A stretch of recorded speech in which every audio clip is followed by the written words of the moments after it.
I didn't think anyone was going to come save me. This is 44-year-old American Samuel Vingrinovich, appearing weak and injured, but remarkably alive, after his family says he endured 9 brutal days lost in the Himalayan wilderness of India, surviving on bugs. If I go up the mountain, maybe I see camps. Yeah. But there was no camps. He's given food as he recounts his desperate search for civilization and sustenance. And then I got thirsty. I had to go back down to the river. His sister Natasha says the harrowing ordeal started on June 6.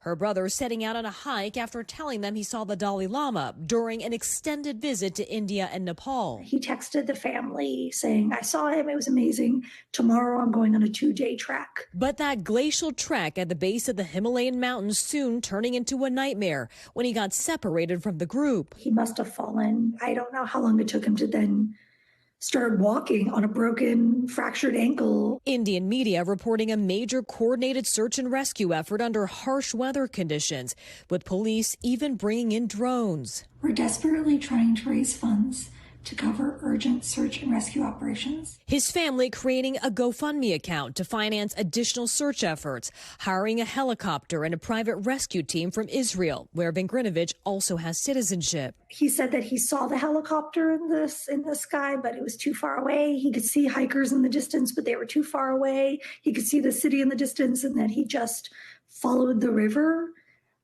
towards the city. Finally, Natasha getting a 4 a.m. phone call on Sunday that he had been found. He was like, dude, I walked 9 days and 8 bugs. Getting to video chat with him shortly after. What did he look like when you saw him? I saw that his nose is fractured or broken, that he has some kind of discoloration burns on his top of his head, that there was dried blood on his nostril, that that he looked malnourished, but he was there and he was alive. And with that, Kathy Park joins Top Story tonight. So, Kathy, what do we know about the recovery of this hiker who has already survived so much?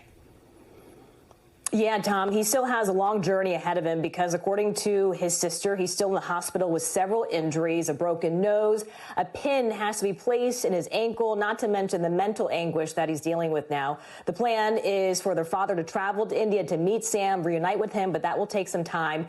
And eventually the goal is to get him to Florida, where the parents currently reside. So they still have a few hurdles ahead of them, Tom. All right, Kathy Park first. Kathy, we thank you for that story. We thank you for watching, and remember, stay updated on breaking news and top stories on the NBC News app or watch live on our YouTube channel.